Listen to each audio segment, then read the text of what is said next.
Everybody who's joining us today.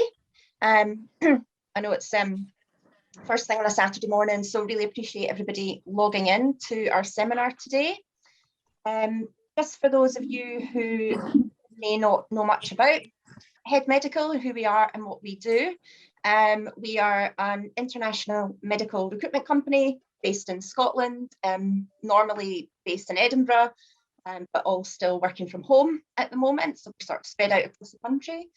And today's seminar is focusing on information about relocating to and working in Australia and New Zealand quite specifically. Thank you, Sam. So I'm Nikki. I am one of the directors with Head Medical. I've been with the company since 2009. And I actually first established our GP division for helping doctors relocate to Australia and New Zealand. And we are joined today by Debbie, who is our specialist recruitment consultant who recruits GPs to New Zealand, and also Vicky McLaren, who is our head of our GP team, and she recruits GPs specifically to Australia. And we're also joined today by Michelle Wilmot, who works with Healius, who's one of the biggest EP or primary healthcare companies based throughout Australia. So she's going to tell you a little bit about Healius and what it's like working with them. And then we've also got Ailey Angus with us today, who is our senior registration consultant. And she will be able to take you through all of the information regarding what we need to do to help you to get your medical registration and your visa for both countries. And we'll finish up the end with a bit of a Q&A session. If you do have any questions throughout the presentations, feel free to put your questions in the chat box as we go, or keep your questions from the end, and then you can put your hand up and we can go through any questions.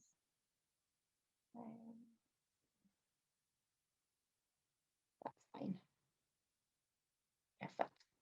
So a little bit about us. We were established in September 2008, so coming up to 13 years ago. We were the first dedicated recruitment company in the UK to help doctors relocate overseas. Initially, it was Australia and New Zealand that we were quite dedicated to, but now we actually recruit doctors to many more countries throughout the world. We recruit GPs also to the Gulf. We are doing a little bit in China, also throughout the UK, and also to some other, maybe not countries that you would first think of, places like St. Helena in the Atlantic Ocean, and also out to the Caribbean and Canada, which is our newer location. But we've decided to focus today's seminar on Australia and New Zealand. The reason being that actually these countries, the markets for recruitment at the moment are very buoyant.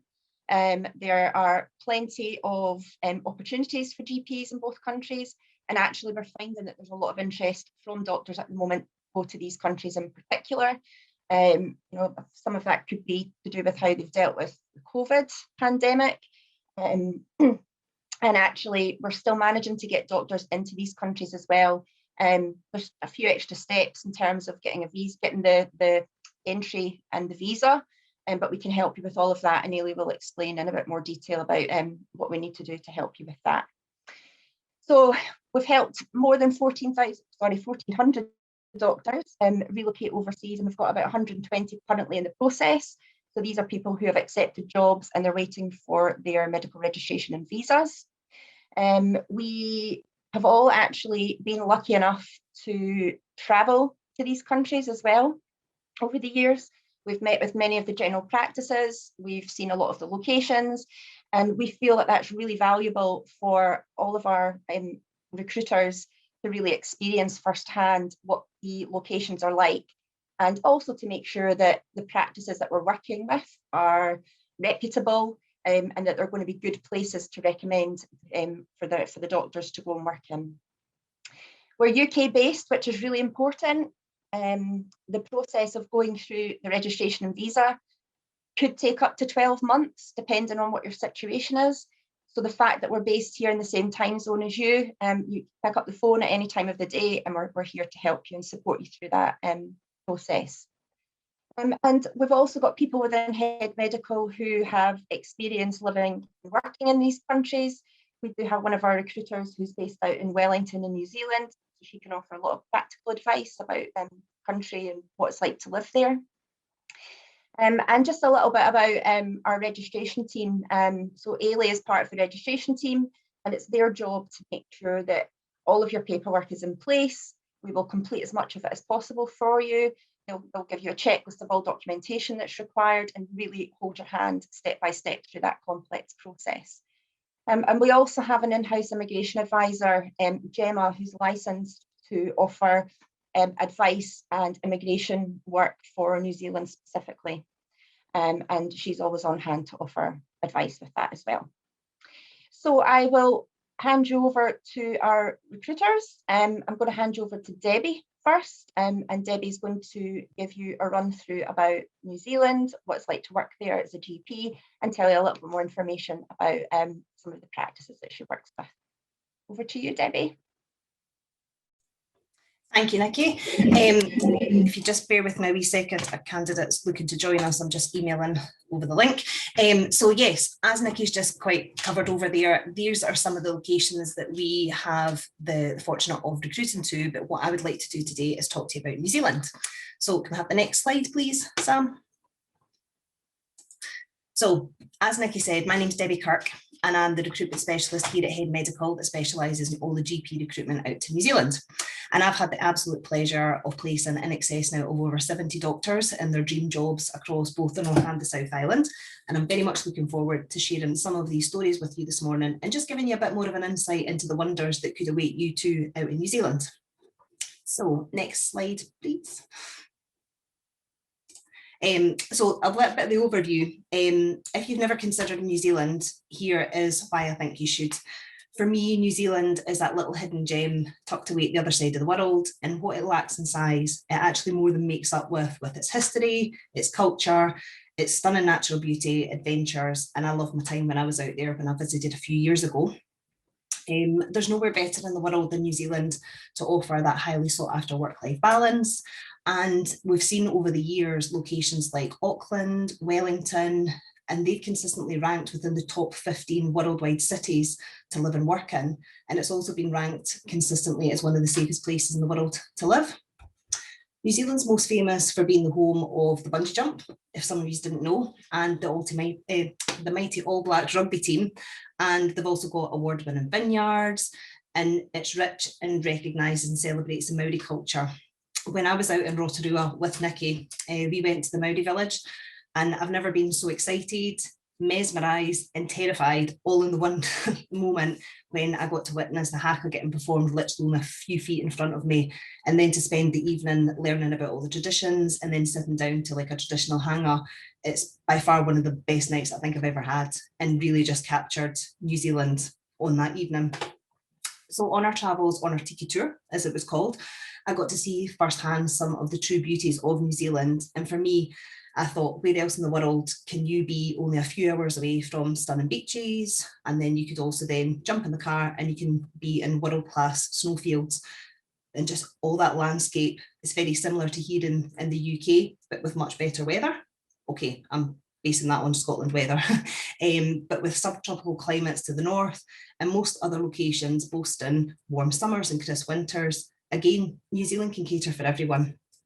You're never short of things to do in New Zealand, whether that's for you that love the outdoors for hiking, cycling, swimming, surfing, diving. And the best way that I like to describe New Zealand to my candidates is your front and your backyard is a North and South Island, and there's so much amazing outdoor space to explore and enjoy. Schooling is of a very high standard in New Zealand, and the school term starts in January, and they do welcome all international students who are relocating. I've worked with a number of doctors who've relocated with their kids at primary school and also secondary school level, so I do have some experience that I can help out with some recommendations on how to support there. There's also a number of locations throughout New Zealand that are recognised for university towns, places like Cambridge, Palmerston North and Dunedin, which is fantastic for further education. So if it is something that you think is going to be a longer term move, then again, it can also cater for those situations too. I think most recently, quite a lot of the feedback that we've had is that the world has watched on in awe at how well New Zealand's coped once again in crisis with handling the global pandemic and how they've managed to return to their new normal while still being vigilant. And I've had a number of doctors who've actually made the move and spent their 2 weeks in managed isolation. And the feedback has actually been managed extremely well and surprisingly relaxing when you're confined to a hotel room for most of the hours of the day. But the ones that have actually made the move have benefited from being in a 5-star hotel in Auckland with some great views, which I miss that view. I had one GP that I'd placed out in Napier some years ago, just for a 12-month contract with his wife and young son. And he'd worked in the UK, the Middle East, and he travelled the world and said that by far New Zealand was one of the most beautifulest places that he's ever been. And he would definitely, if it hadn't been for family commitments pulling him back to the UK, would have happily lived out the rest of his life, his career in New Zealand, and raised his son there. So now just for about some facts about New Zealand and how we can help and support, leading on from what Nikki said. New Zealand's one of the quickest and the easiest out of all the head medical locations that we recruit to. And for those that are looking maybe even just for a short 6-month sabbatical or something more longer term, if you work closely with myself, I will find you your dream job in your dream location. And you could be out in New Zealand in as short as 4 months to start your adventures. Well, that's if we sort of like get over the obstacles of like a global pandemic and border closures and travel exemptions. But as Ailey's going to explain to you, we're actually here to help you every step of the way. So the great news is that we'll be able to get you out there ready to start your adventures. So who's eligible for registration? Any GP that has got British, Irish, American or Canadian GP qualifications will be instantly comparable and eligible to apply for registration. But I do know that there are some candidates here that are actually from international areas, but don't fear, New Zealand also recognises GPs who have worked for at least 33 months as a GP in one of their 23 comparable healthcare systems. So thus I can talk to you about who's eligible and just be able to how we can actually help. And another great thing about New Zealand as well is there's no age restrictions on when you can apply to live and work in New Zealand. So quite a few of my doctors have decided that they're not quite ready to hang up their stethoscope yet from the NHS, but they still want to have a bit of an adventure. So they actually complement each other very, very well. So where you can work in New Zealand, there's no geographical restrictions on where you can live and work.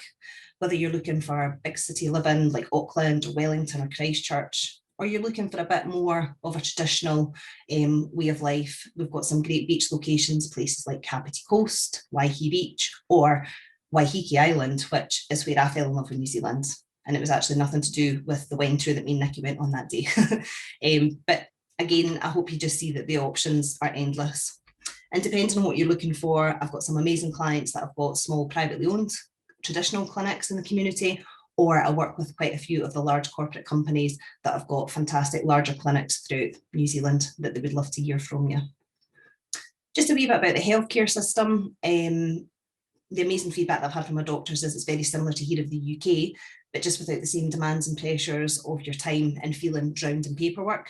So most of my GPs will work 2 sessions. So your morning session is typically about 4 hours, which is made up of 50-minute appointments. And then there's empty slots for you to then catch up on paperwork. You have a 50-minute break, then you break for lunch, and then it's just the same again mirrored in the afternoon. There's limited out of hours. Some clinics do just work 8 till 6. Some do open up later in the evening, whereas if you work later, then you'll just start later in the morning. And if they do offer services at the weekend, it's normally like a 1 in 5. And the other thing about New Zealand is because the patients fund their own healthcare, you don't really do home visits because it's so expensive to call a doctor out to the home. Nurses look after most of the inbox with the lab results, and it's very much a culture of when your working day's done, everybody goes home to enjoy their personal time, whether that's with family, or one of my doctors actually learned to surf with his newfound time because he didn't really know what to do with himself. And with a strong admin support, the feedback is that you've got more time to do what you do best and what the reason why you chose your profession to actually give best care for your patients. Earnings potentials in New Zealand, you do have a requirement that you need to work a minimum of 30 hours a week for non-residents, and you'll enjoy that highly sought after work-life balance. And most of my doctors only really work a 4-day week. And as I said earlier on, you could potentially go out there just for a wee 6-month adventure, or we can actually plan to actually have you there more longer term. Salaries range about 160,000 New Zealand dollars to 200,000 New Zealand dollars. So that's probably about 80 to 100,000 pounds sterling. And it really just depends on what sort of type of role and clinic you're going to go into. But most of my doctors will be earning at least $100 an hour. You get paid fortnightly in New Zealand, which I've said is great for budgeting. And most practices will cover the cost of your indemnity insurance and your practicing certificate that's produced each year. And they do also offer very, very lucrative relocation packages, which could see that maybe even being a lump sum available to put towards the cost of like your flights. They also pay your managed isolation costs, because that can be very expensive, potentially accommodation on arrival, help with shipping over any personal belongings. So yeah, they can help and support there. And as it says in the previous slide, it's got a lower tax level there of 33%, and health professionals in New Zealand are in the top 5% of earners. So you have a very, very comfortable lifestyle out in New Zealand. And one of the things that I do is, if you are interested, I have a cost calculator that I can send over that you can just play about with different regions, what your earnings are, and it'll take into account some amenities each month, just so you can see how much disposable income you have. Next slide, please. So as I said earlier, for me, New Zealand is that little hidden gem in the world, and hearing all about the adventures of my GPs just makes my day. Some of my favourites I would like to share with you. And as you can see in this slide down in the bottom corner, that's me over meeting my first ever doctor that I placed out in New Zealand with his wife and the practice manager, which was something that was really, really special when I was out there. Placed him just south of Christchurch. Next slide, please, Sam. Some of my other doctors have given me some great feedback, and again, I just love to hear and see how they're getting on. One of my doctors relocated out there and has bought himself a camper van, so I get regular updates and pictures as he's off exploring New Zealand in his camper van with his wife.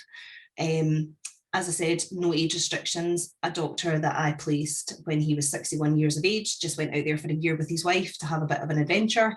4 years later, after placing him twice, he's now living his best life. He's also gained a diploma in doing more specialist dermatology work, which you would never be allowed to do here in the UK. So yeah, it's always great to get regular updates from him and see how well he's getting on.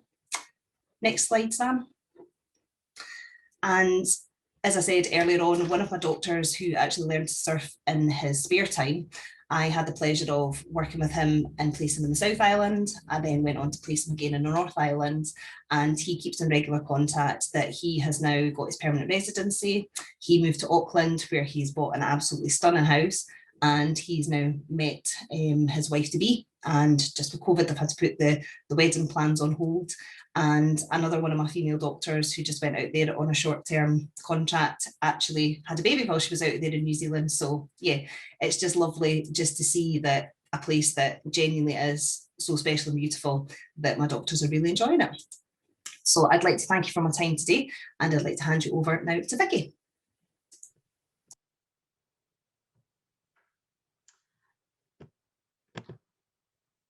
Hello, how are you all this Saturday morning? Thanks for joining us. I am Vicky McLaren. I'm the head of the GP team. I've been recruiting internationally for over 15 years. It's a bit longer than that, but I'll just stick to the over 15 years. And I've been recruiting GPs for over 6. So we've got a team of 4 who do the GP recruitment, including Debbie, who you've just met. We've also got Annie, who covers Australia with me, and we've got Martin, who covers the Middle East. We have touched on the other locations. Today we're focusing Australia and New Zealand, but obviously if you would like to discuss some other locations, we can certainly schedule some time to do that. I think it's worth pointing out as well that even during COVID, we have still had GPs starting in Australia and New Zealand. So yeah, the process is a bit longer than there are challenges, but doctors are still eligible for travel exemptions, even though the borders are closed. and they have to quarantine for 2 weeks. That's something that you have to pay for, and it varies from state to state and country to country.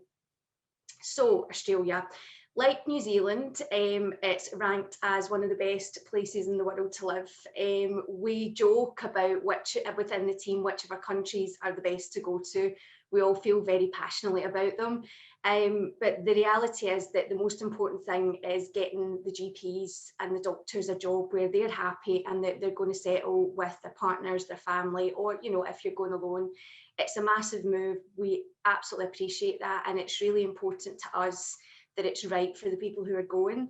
A lot of the candidates that come to us are via referrals, a lot of the doctors. So we really want to make sure that we get it right because we know it is important. That said, I think Australia's the best. So Debbie would argue with me. I've been lucky enough to go out to Australia 4 times in the past 3 years, and I was actually due to go out again in 2020 before the pandemic. Because even though I've been out a number of times, I've still only scratched the surface. I've been out to Western Australia, I've been to South Australia, been to Queensland, and I've been to New South Wales. So there's still a lot that I would like to see. One of the things that struck me when I was there is there's such a wide variety of locations and climates. A lot of GPs, when I'm speaking to them, you know, talk about the weather. Some look forward to the hot weather. Others are a bit concerned that it's going to be too much of a change from going from the UK. But there's such a variation. You know, you've got Queensland is subtropical. You've got Adelaide that's Mediterranean, and then you've got Tasmania that's quite European. You've got 4 seasons in one day. So it isn't hot all year round. And in fact, when I went out to Perth, which is part of the sunniest state, it actually rained when I was out there. And one of the things that really struck me in the places that I travelled was the amount of greenery. I think I expected it to be a bit more of a sort of arid environment, but there really was quite a lot of greenery, which really surprised me. So there's great work-life balance there. In Australia, people do work to live as opposed to live to work. And when I was visiting, I was very conscious of people meeting for breakfast, you know, going out for coffee, doing things before their working day, which is something that I don't think we really do in the UK. And that I thought was a really healthy attitude to work. Very strong economy, the growing population, the strong economy, it's taken the pandemic to break Australia's 30-year of no recession record. However, they are out of that and they are recovering and will hopefully continue to do so. Earnings for those that are going with non-medical specialists are good. The average salary is about 81,000 Australian dollars. Contracts that they look for candidates are about 2 years. And there's the population there at about 24 million. So I'll go on to the next slide, Sam. So registration, who is eligible? There are 2 main colleges that we work with for GPs that they're eligible to join. There's the Royal Australian College of GPs, and then there is ACRRM, which is the Rural and Remote Medicine College. So for RACGP, GPs are assessed, and the assessment is that you're either substantially, partial or non-compatible. So MRCGP by exam is recognised as one of the qualifications that will be assessed and should be substantially compatible. Now, they do assess the hours that you work, your scope of practice, your recency of practice, but we would look at your CV, and if there was any areas that we were concerned about, we would discuss them with you. So if people have maybe worked very short contracts, had big breaks, worked in private medicine or things like that, that's where there might be concerns. Lots of out of hours, but for the majority of UK GPs that are MRCGP by exam, they would meet the substantial compatibility requirements. To be RACGP, to go down that college, the specialist pathway, you do need a professional qualification. So unlike Australia, where they recognise, you know, the 33 months experience, the RACGP are looking for specific professional quals. There is the UK qual, the Irish, New Zealand and the Canadian are the 4 that are mainly assessed as substantially compatible. The pathway changed in 2019. So if anybody has friends or colleagues that have relocated and been out for a few years, it was different before then. And, you know, they probably, to be honest, it was a bit more straightforward. They wouldn't have been asked to provide as much information as GPs are now. And also one of the changes is that you don't get automatic fellowship with the Royal College. There's an assessment period, so you should get your fellowship within 12 months. There's work-based assessments and a few different things involved, but there are no exams that have to be completed if you are assessed as substantially compatible. But we can go through all that in detail, and we work with you through the whole process. The other college that I mentioned, the College of Rural and Remote Medicine, they do look, as you would think from the name, they do look for some rural and remote experience. Again, that's something that we can look at on your CV and discuss with you to make sure that you meet the criteria. And they do look for you again to work a bit more remotely than you would with the RACGP. So the DPA location, I'll jump onto that on the next page. I'm jumping ahead of myself here. That map there shows what is the DPA location. So GPs are restricted in terms of where they can work. The DPA used to be the only restriction, but now you also have to be sponsored, and there's a health workforce certificate as well. And there's also a PEP requirement from the RACGP. So in most of the states, you're not going to be able to get close to the cities. This is an example of Melbourne. So the blue area is where overseas trained GPs are not eligible to work. As you can see, there's a couple of little bits there that are DPA where you would be able to work. But I think the other thing that is worth mentioning is Australia, you know, is a continent as well as a country. So I almost, with the states are almost like independent little individual countries in their own right with the capitals. Most people have heard of the capitals of the states, but they're not as familiar with some of the big regional towns, and there's some fantastic big regional towns in Australia. So for example, in Victoria, you've got Ballina, which is just, you know, over an hour away. You've got schools, you've got hospitals, you've got restaurants, shops, you've got everything that you would expect in these locations.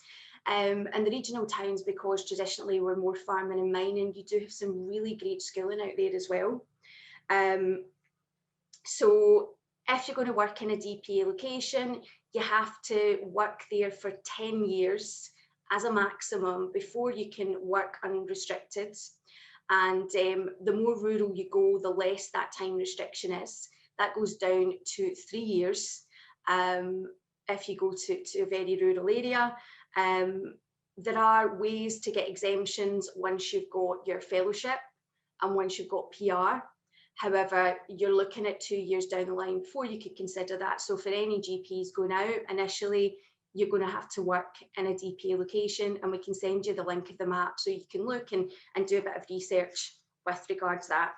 So if you can skip on to the next slide for me, Sam. These are some of the surgeries that we visited in one of our many trips to Australia. So in Australia, surgeries are split into private and corporate. So you've got maybe a mix. The private surgeries can be like a surgery that's owned, one surgery owned by, you know, one GP or one owner, right up to your corporate, such as Helios, who have over 70 surgeries across Australia. There's quite a few differences in the system in Australia. So patients can reg with more than one surgery.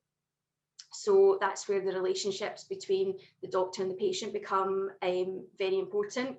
And the focus is on providing lots of different services. So in the Australian surgeries, you've got on-site procedure rooms, they would do minor surgeries, you've got allied health professionals on site, you've got pathology on site, and some of the larger practices would do things like MRI, X-rays, ultrasounds. The hours that you work would vary. A lot of Australian practices will be open into the early evenings and into the weekend.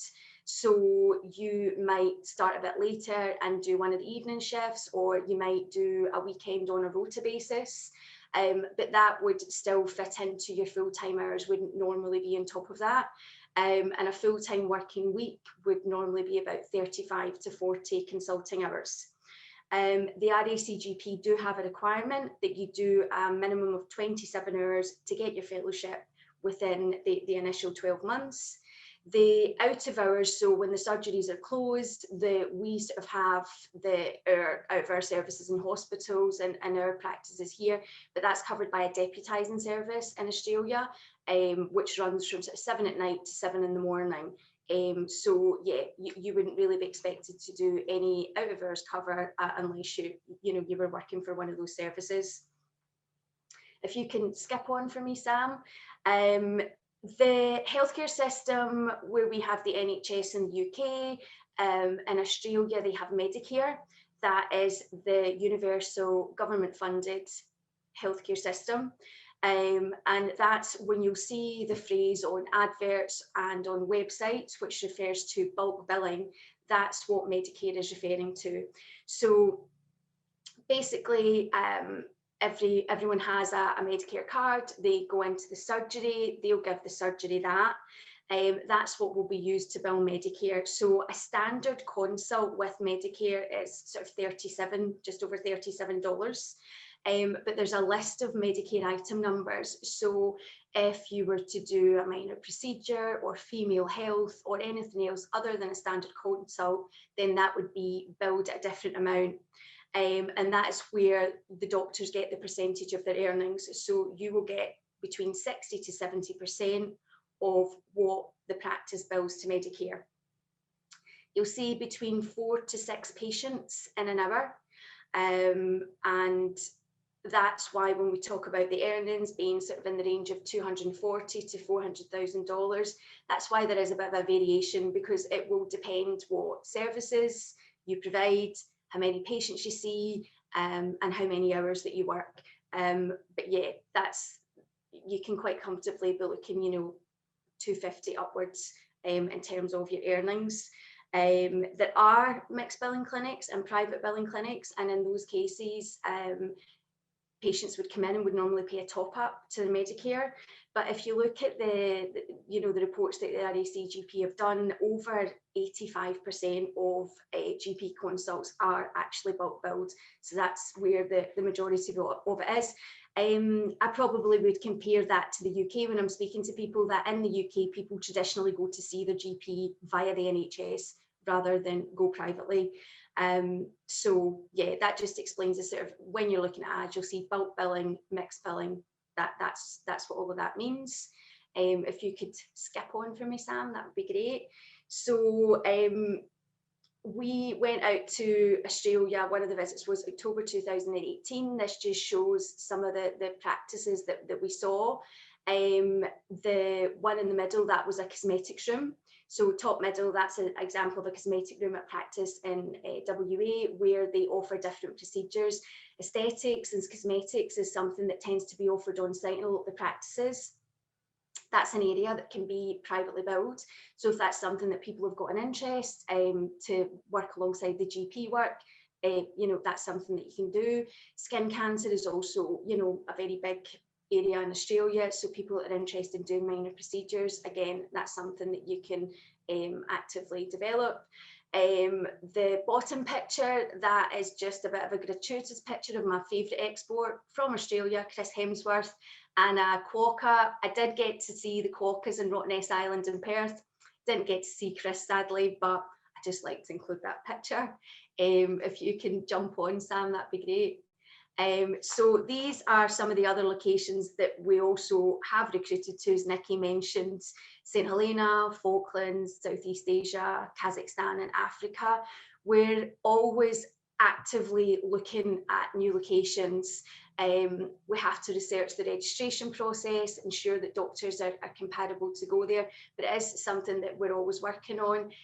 If your personal circumstances are that you're specifically looking to go somewhere that we've not talked about, ask us about it. We can certainly look into it and see if it's going to be an option.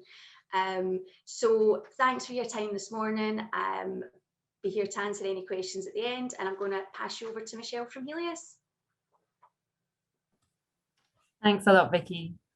So nice to meet you all. My name is Michelle Wilmot. I'm the General Manager of GP Talent and Experience at Helios, which means that essentially I look after GP recruitment and retention. By background, you can hear by the accent, I'm British. I've been in Australia for a couple of years now, but also by background, I'm an NHS doctor. And although I haven't practiced in Australia, I certainly have an appreciation of what that transition looks like.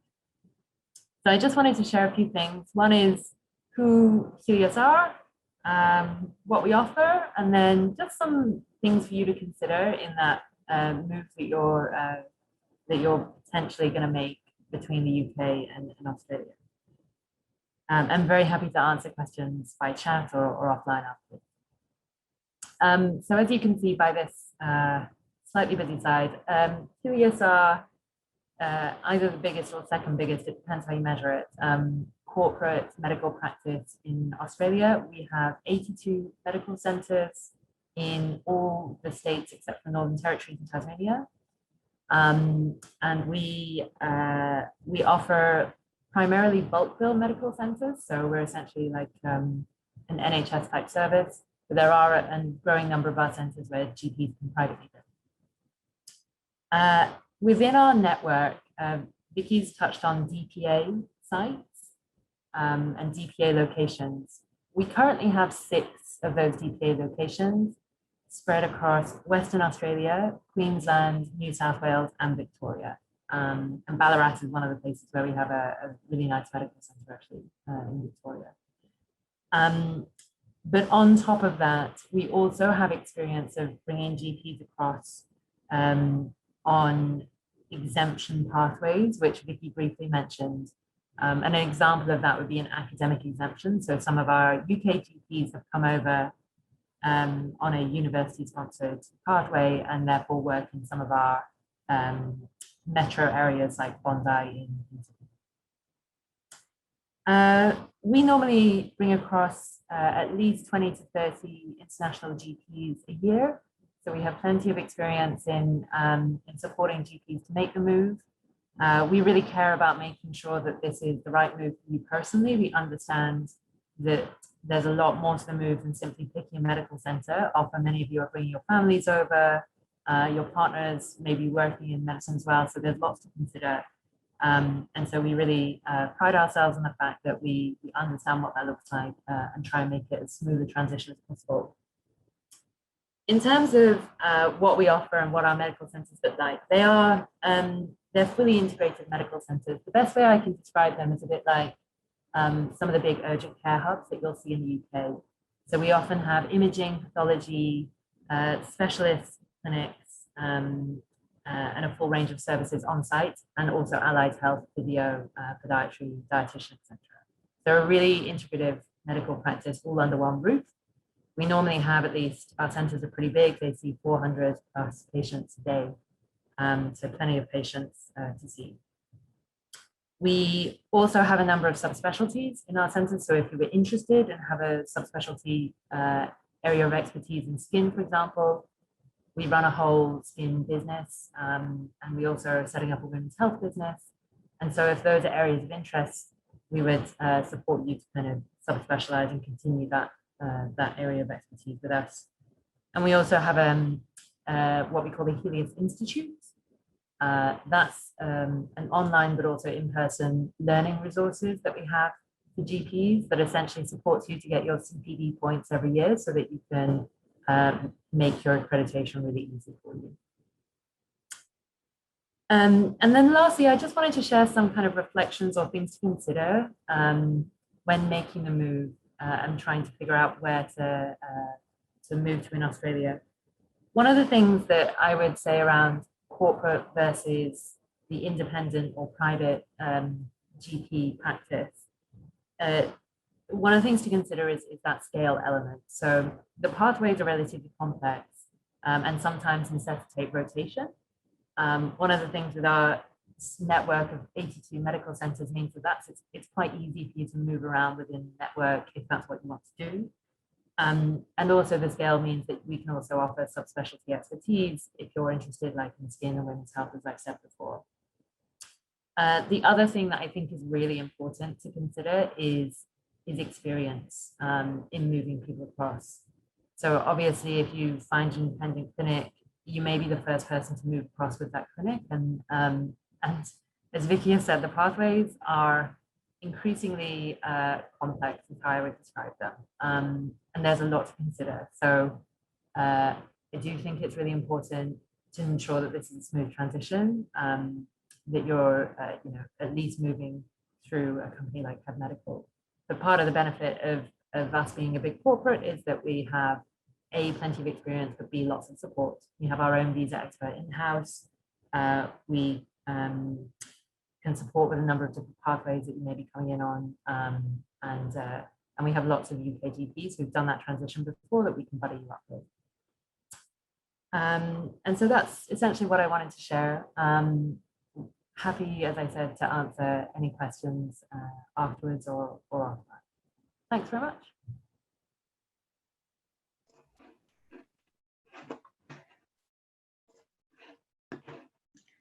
Good morning, everybody. I am Ailey. I work as part of the registration team at Kev Medical. So we are on hand to assist doctors through the process of obtaining the approvals that you need to work overseas. We'll begin working with you as soon as you've accepted a formal job offer overseas, and we support you through the full registration process to obtain your medical registration and your immigration. I'll firstly cover off the process of obtaining your medical registration in New Zealand. This process consists of 3 main steps. The first of these steps is to apply for primary source verification of your qualifications. This is an online application that's conducted through the ECFMD. We can provide you with guidance on this step and guide you through everything that's required. But essentially what the ECFMD will do is that they will contact your awarding institutions just to verify the authenticity of your qualifications, and then they can provide them to the relevant regulatory authorities that you need to get through the process. Following this step, we would then move on to your medical registration application. This is carried out through the Medical Council of New Zealand. So GPs going to New Zealand would usually apply for the provisional general pathway. Within this, there are further 2 options. So firstly, there would be the competent authority pathway. This is open to GPs who've completed their primary medical degree in the UK or Ireland, or alternatively, you can go to the compatible health pathway, and that is open to GPs who've qualified elsewhere and have completed a minimum of 33 months in a compatible health system. We would work with you to collate all of the information that's required by the MCNZ and support you through arranging your registration interview after you have arrived in New Zealand as well. And following on from this, you would then begin working with our in-house migration agent, Gemma. She is on hand to assist with your visa applications, which at the moment would usually consist of a border exception, a critical purpose visitors visa, and then your work to residence visa after you've arrived in New Zealand, all of which Gemma can provide full support and guidance on and assist with lodging. Once you have commenced work in New Zealand, you would usually then have around a 12-month period of employment under provisional general registration, and then you could apply for your full vocational registration thereafter if you wanted to stay longer term. The process of obtaining the approvals to commence work in New Zealand can take approximately 3 to 6 months. As Debbie mentioned earlier, it is one of the faster processes that we work with. And the cost of your registration does vary, as you'll see on the screen. So it can vary from around £211 if you are under the competent authority pathway, up to £589 depending on the registration that you're applying for. Get the next slide, Sam. Okay, so I will now move on to covering off some of the steps involved with registration work in Australia. So this process consists of 4 steps. The first step, again, is the same as it would be for New Zealand, where you would apply to the ECFMD to get primary source verification of your qualifications. This is then provided to the AMC, and they use those for both your college assessment and your app for registration later on. The next step is slightly different to New Zealand, so you would apply for your college assessment. So this step with RACGP is referred to as the PEP specialist stream, or the practice experience pathway. The purpose of this step is for the RACGP to conduct an assessment of your compatibility to an Australian trained GP. This is another online application and something that we can provide full guidance on and prepare on your behalf. There is a requirement to be mindful of, that you need to meet the RACGP's recency of practice requirements. So this is that you have to have worked 12 months full-time equivalent in a GP role for the past 4 years, and also 4 weeks full-time equivalent within the last 12 months. But we could assist you in getting letters from your employments from your employers to satisfy these requirements. Additionally, there's also a requirement to provide evidence of completion of a minimum of 50 hours CPD completed within the 12 months immediately preceding your application. After your assessment, you would then be issued with an outcome of either substantially compatible, partially compatible, or not compatible. In the majority of cases, as Vicky mentioned, MRCGP holders are generally deemed substantially compatible, and that's what we're looking for. As Vicky also mentioned, there is also the option to apply for the ACREM pathway, so that's the Australian College of Rural and Remote Medicine, in some circumstances.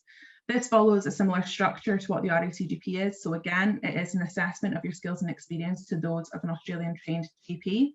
But the main focus of this application is to demonstrate your rural and primary care experience. And again, it's currently completed online, and we'll support you throughout that process. Following on from your college assessment, we would then help you in preparing your application for your medical registration. So that would be with APRA, which is the Australian Healthcare Practitioners Regulation Agency. This one is another online application, which we would prepare and launch on your behalf. By this point in the process, we already usually have a lot of the documentation that's needed after your college assessment, but it does get a little bit more straightforward from here. After assessment of this application, you would then be issued with your APRA approval in principle. That will be finalised after you've arrived in Australia. You just complete an ID check, and then that's you on the register. Once we're in receipt of your APRA approval, we could then proceed with your visa application. For Australia, GPs would usually go under a 482 temporary skills shortage visa. This type of visa allows you to work for up to 4 years. That'll be dependent on the length of your contract. And it also allows you to bring your family members, such as your spouse or your children, with you as well. And your spouse would be entitled to work in Australia under that visa type. Once you've arrived, there's then a further step to complete. This is your application for your provider number with Medicare. It's worth bearing in mind that it can take up to 12 weeks after you've arrived in Australia for your Medicare provider number to be issued, and this is required for every practice where you want to work. So just to be aware, there could be a small gap between your arrival and actually commencing in your new role in Australia. Once you've started your role, you would then complete your workplace-based assessment. This is usually around a 3 to 6 month period with the RACGP, and you can go on to obtain your fellowship thereafter. The process of medical registration takes around 8 to 10 months, or at the moment, with the additional travel restrictions, it can take up to 12 in some circumstances, and the costs can vary quite drastically from around £3,369 up to around £11,000, and that's dependent on the registration type that you're eligible for, alongside the amount of family members you'd be bringing with you, if any, because that will affect the cost of your visa applications. If I could get the next slide, Sam. So a few points to note in regards to immigration. For both Australia and New Zealand, you do need to be in receipt of your medical registration approvals before we can proceed with the lodgement of your visa applications. As mentioned previously, the length of time on your visa will be in line with the length of the employment contract that you've accepted through us. There should never normally be any issues for medical doctors to obtain a visa. We've got extensive experience in applying for visas for doctors, and it's very rare that we would have an issue in securing these. And as mentioned before, you can bring your accompanying family members with you to Australia. That would be your spouse or your children. And finally, you will be subject to some health and character requirements for both countries. This includes medical examination for any doctors, and this will sometimes also be required for accompanying family members, depending on your medical history. It would usually be if you have a history of communicable diseases or anything that might require ongoing care. And you would also be required to provide police certificates for any applicants over the age of 16.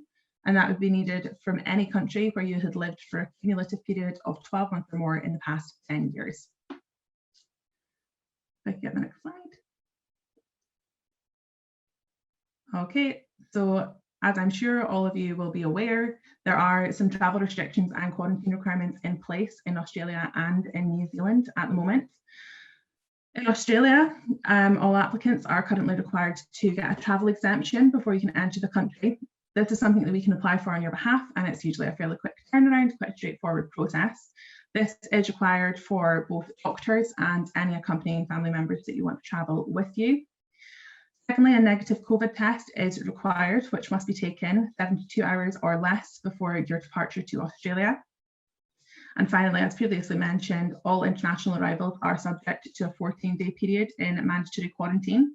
This in Australia, this is government quarantine, and it's something that's normally just provided on arrival in Australia. It'll be arranged at the airport once you get there.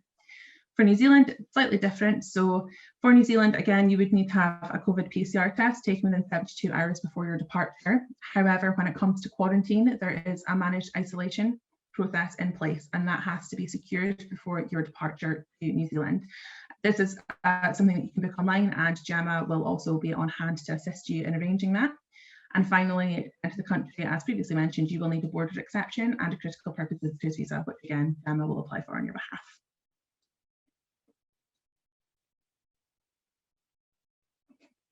Okay, so finally, I will just cover off some of the English language requirements to be aware of.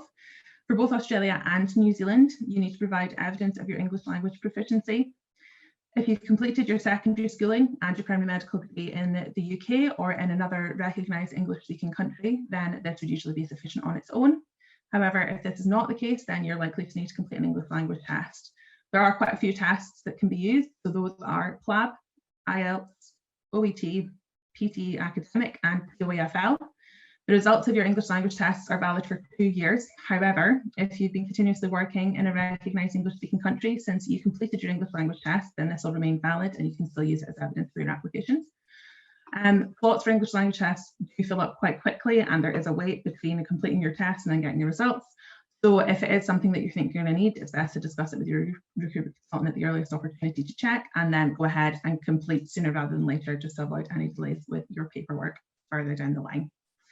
That is it from me. So I will pass you back over to Vicky to go through a few testimonials from some previous GPs.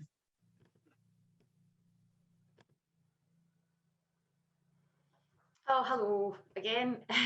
So that picture there, that was actually one of the trips to Perth that I went in 2018, and that's some of the GPs that I placed out there that have settled and are really, really enjoying it. And when I was there, I asked just a bit of feedback from them, any tips and hints that they might have. So yeah, the feedback was overwhelmingly positive. You know, they said that it was the best decision that they had made, much more freedom in their work. Some advice there about thinking about the type of practice that you want to join, you know, a corporate versus an independent, speak to a few different people. Other people saying just go for it, you know, they don't feel stressed or overworked, and they can choose what they do on a daily basis. So yeah, we're there to help with all the advice, but the overwhelming feedback we get from people who make the move is that they don't regret it. We very, very rarely have people that come back to the UK. And most people, even if they go out for a shorter time, you know, a couple of years, they do tend to end up settling there. The feedback we get is that there's a lot less paperwork, and that doctors are getting to do a lot more medicine and patient care, which they're really enjoying. So that's me finished up for today. Thanks for your time. I think we're going to go and take some questions now. I noticed there was a question that came in the chat box down the bottom there. So about the partially comparable. That would be if you don't meet either the recency or the scope of practice. So the main ones would be that if you hadn't done enough hours. So as Ailey mentioned, you've got to do the 4 weeks full-time equivalent, and you've got to do the 12 months full-time equivalent. So the 4 weeks was in 12 months, and the 12 months was within the last 4 years. Now, off the top of my head, I think it's 27 hours that you have to have done. That's what makes full-time equivalent. But there's also part-time hours as well. So we will always look at your CV, and if we are concerned that you haven't got enough hours, then we would say. The other thing is the scope of practice, and that is referring to seeing, patients through from babies right through to pensioners and seeing all sexes. So if someone's maybe worked in the military, or if you've worked in private healthcare, that might be a concern. The other thing they don't assess as being compatible is like hospital out of hours work. So yeah, you have to make sure that you've done enough work within a sort of 9 to 6 general practice setting, but we will look at that, and if we've got any concerns, we will advise you. We have had doctors previously where we've looked at their CVs and we've said, listen, you're not going to meet the hours requirements, and we've had them go and do extra hours so that we can make sure that they're going to get through the RACGP. For Australia, no, the 482, which is the visa that you will go on, there isn't an age restriction for that. There is for PR. For PR, the age restriction for the 189 visa is 45. However, there are exceptions in that. There is a 186 sponsored visa that you can go out on, and there's criteria that you have to meet, which means there is an age, the age exemption is waived. So that's something you can look at. That does tie you into a specific employer. What I will say about visas is we do apply for the 482. We do know about them, but we're not visa experts. So if there was any cases out with the norm, then we do have an immigration agency that we partner with, and we pass you on to them, and they can go through the specifics with you. Yeah, the visa option, the main one, is that for Australia? I'll go through Australia, and yeah, no worries. So Australia, the visa that you go out initially is the 482 employer sponsored visa. You can be sponsored on that for up to 4 years. And that once your visa's coming to an end, you can have that, the employer would apply for another visa for you. Ailey, how long can the 482 run for and be renewed? Do you know? You can run it for 4 years, and then you can renew it once and have another 4 years. Yeah. So yeah. So that's the 482. Once you're in Australia and we mentioned getting the fellowship with the RACGP. Once you have your fellowship with the RACGP, then you can look at your PR options. So you can look at whether you're eligible for the 189 if you're under 45 and you meet the points requirement. And if not, then you can look at your other options, which may be the 186. Question for Debbie. Yeah, a lot of my clinics do still offer relocation if you're only going out for the 6 months. Some of the locations are more remote and rural because they find it harder to be able to recruit. So yeah, some of the opportunities that I've secured before for doctors means that they've had their accommodation paid for the 6 months of being there, and they also helped with the flights, and that was pre the global pandemic. So I'm sure that the clinics would also then support your MIQ costs as well. So yep, definitely would look into all that with you. I say partially compatible. Now, the partially compatible came in 2019. Prior to that, they used to categorise the equivalent of substantially compatible used to be Cat 1 and Cat 2. So we haven't placed any partially compatible doctors. We have placed Cat 2 doctors. If you're partially compatible, when you go out, you're going to have to do the Australian college exams. So yeah, it's something that you certainly can look at doing, and we can go through with you. But the short answer is no, at this point we haven't placed anybody partially compatible. And Dr. Javid, the relocation expenses, that both for New Zealand and Australia varies from surgery to surgery and location to location. Some do and some don't. I guess is a sort of short answer.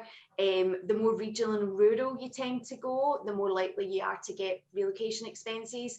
The more central and closer to the cities where, you know, the positions, I guess, are in a bit more high demand, then yeah, relocation is less likely to be an option. So if that's something that's a priority, we can certainly speak to you about it and look at those options for you.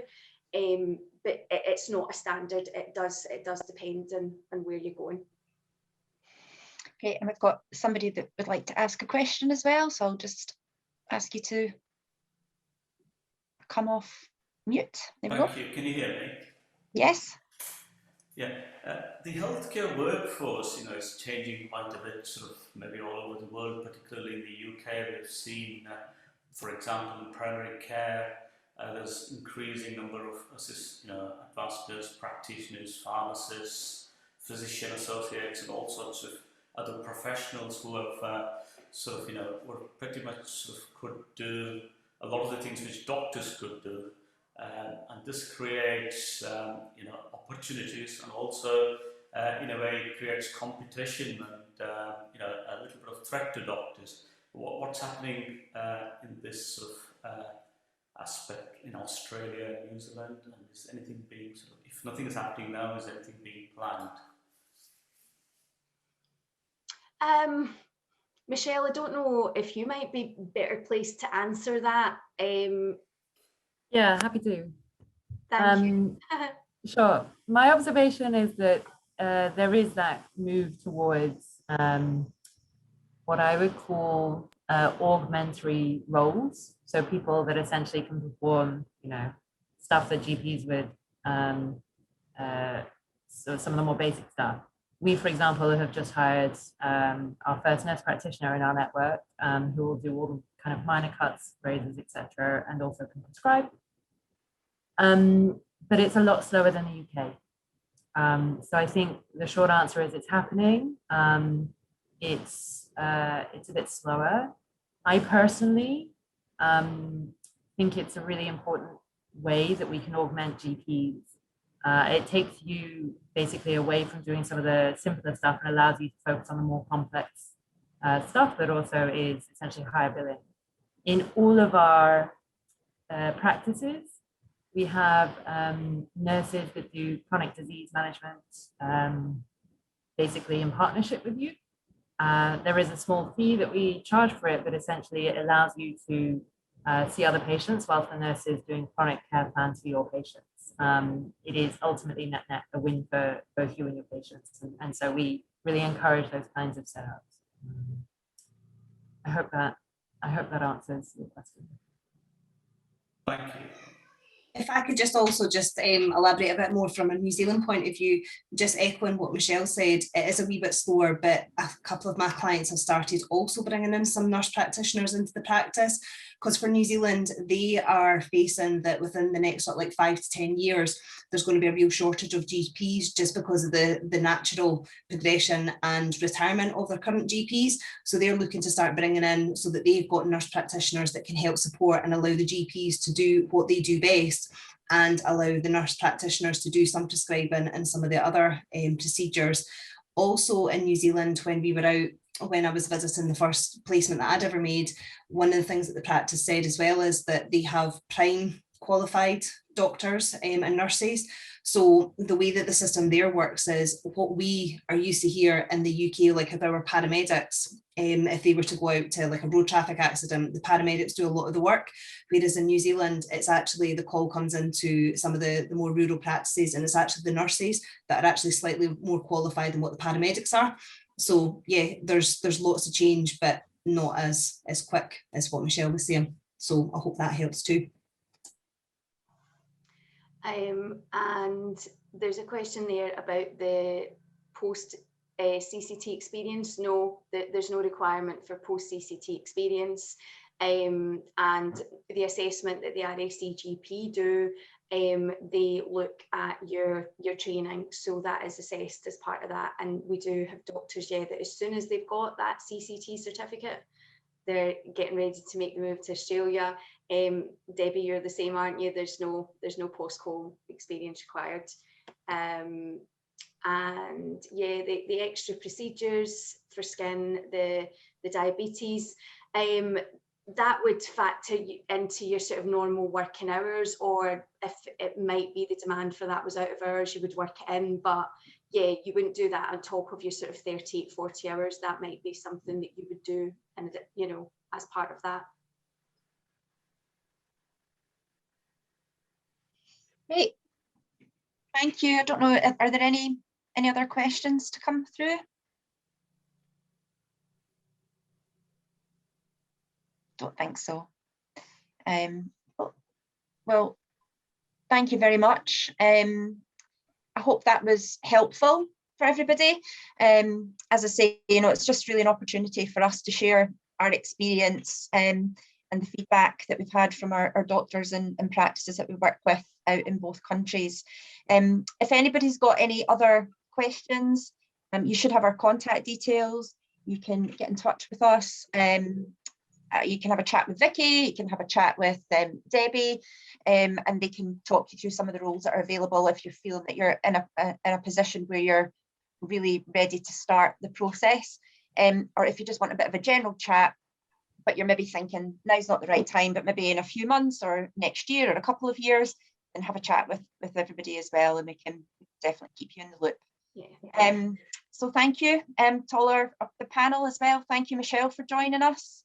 And again, if anybody's looking for any further information about Healius or the roles available there, we can provide you with that as well. Yeah, thanks very much for your time, everybody, and have a lovely weekend, and Yeah, hopefully we'll enjoy speak the to you soon. weekends. Hopefully speak to some of you soon. Great. Bye. Thank you. Bye-bye.